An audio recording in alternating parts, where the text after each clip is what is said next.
There's a big age range in the Writers Hub, and I really appreciate that, because you have people who have very, very different life experiences and also have a lot of different perspectives on pieces of work. The activism that I have in my writing comes from my very early training. I initially hoped to go into social work, but I ended up in the law, and I'm more interested in social justice. So a lot of issues arising out of homelessness, women's rights, violence against women and men, children's issues, wider global issues. They all feed into my writing because they're part of me and they're part of all of us. So anything that we digest in our brains ultimately, with me, comes out through my hands onto the page. One of the really wonderful things about the Writers Hub is that they all share the same values, a lot of the same values, and that happened accidentally. I am not coercing people into being activists, although it is happening, and I'm delighted. So they were really, really, really passionate tonight about having pieces that talked about the current tragedy that is Gaza. And I think that is so wonderful. And I love that they're so steadfast in their political beliefs and they're unafraid, to write about that. Because, there's lots of reasons why you might shy away from writing about that and why you might shy away about reading it at an event. But we are so, so delighted to have two beautiful pieces about Gaza tonight. So the first is by Bridget, who is our poet. She is just so poetic. Her writing is so beautiful, and I cannot wait for you to hear it. So this is our segment on Gaza, and we stand in solidarity with those in need. So thank you so much. There are no children in kibbutzim. There are no children in Gaza. Here is the waiting area for the dead and the living. Soft teddy bears riddled with hard bullets. God have mercy. Yahweh have mercy. Allah have mercy. Blood from our hands in the eyes of our children. Human, not Israeli, not Palestinian. Skin and dust motes of life. Let the little children come on to me. Too soon, too hungry, too thirsty, too wounded. Yahweh have mercy. Allah have mercy. God have mercy. Here are the children of the rubble. Dust angels and fairies, deaf and dumb, mute now. Silent with wonder, shock and awe, the sky has fallen. Tucked into the ground, held still by sheets of concrete. Allah have mercy. God have mercy. Yahweh have mercy. Lullabies of drones and dreams of cold, clean water. Hot, fresh bread and warmth of hugs and love. I lie consumed by our hate. They are the dark bruises on our souls. God have mercy. Yahweh have mercy. Allah have mercy. Let us massage the skin to cut the knots of fear. Wash in tears a scrap of life cut from a dying womb. Sleep now, my little one, Akushla. I baptize you and write your name on your breathless chest. Evaporated, eviscerated, a scorched body back to a scorched earth. There are no body bags in Gaza. There is no need for body bags in Gaza. Allah have mercy. Yahweh have mercy. God have mercy.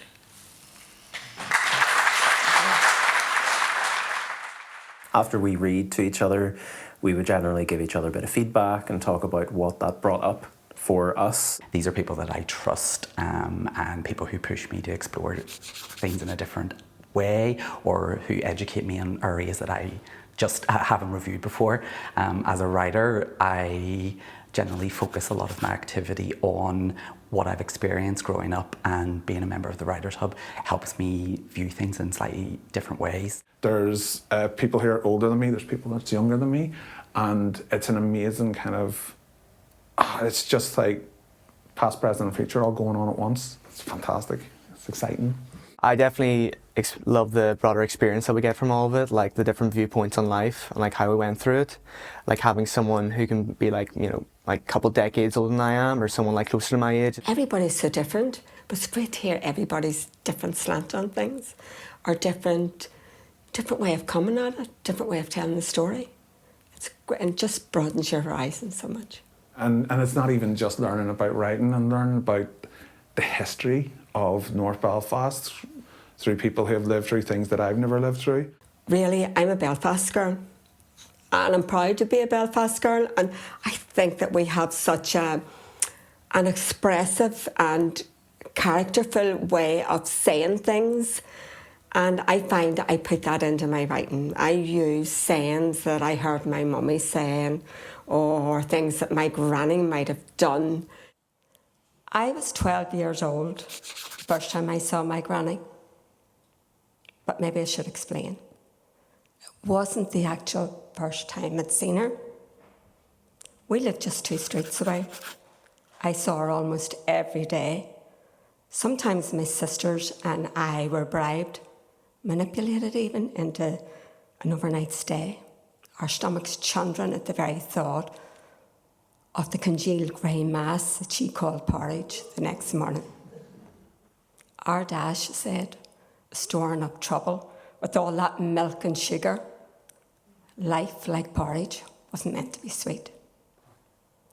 And those evenings would end up sitting at her feet, big hanks of yarn suspended from her outstretched arms, while she wound balls of itchy, scratchy wool that she'd later knit into itchy, scratchy jumpers for us to wear to school. Sit up straight, she'd snap, as we wearied of the weight, of the boredom, of the effort required to sit up straight. You wee girls are in for a queer shock, she'd say.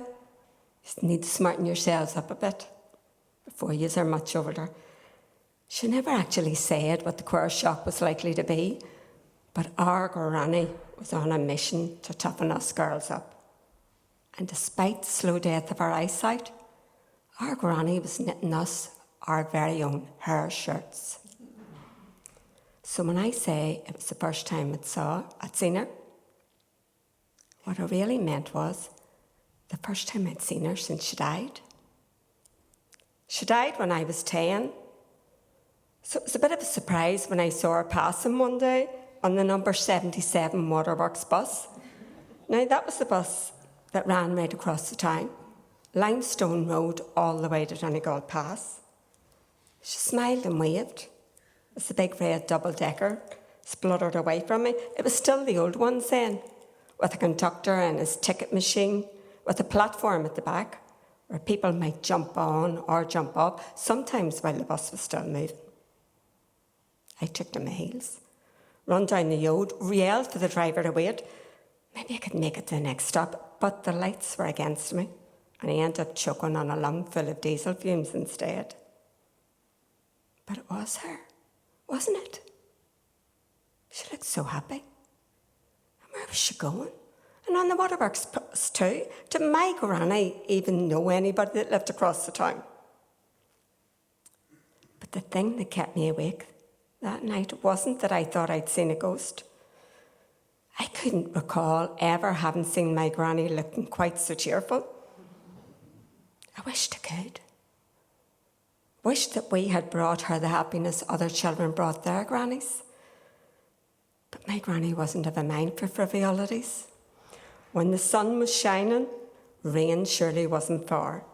Our cup was never half full, and our toast, well, it always fell butter side down.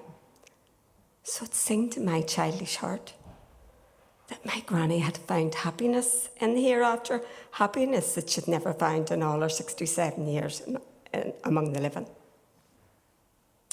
Now, I didn't tell anybody I'd spotted Granny on the bus. My mother would have doused me with holy water, and I didn't want to upset her. Anyway, my brothers would have had a field day. And after a week or so, I wasn't so sure about the whole episode. I began to doubt that it hadn't been her. Don't all our ladies look the same, don't they?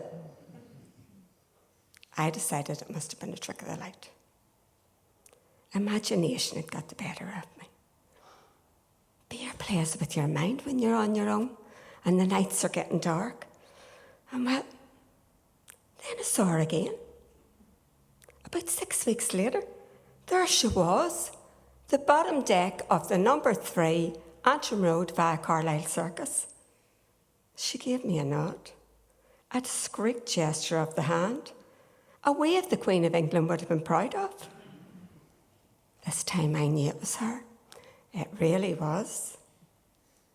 She sat near the back, facing out onto the footpath. I could have almost reached out and touched her. A hand might have passed through the bus's grimy window.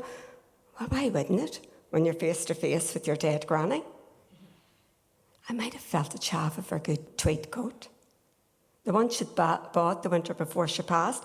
I might have felt the velvety pile on her awful green hat, the one with the big green rose stuck right on the front, the one my sister and I hated, the one we giggled at when we sat beside her in Mass. They'll be crying for all that laughing, she'd say. We just giggled all the more. But there she was, looking, smiling, nodding at me. I looked away, pretended I hadn't seen.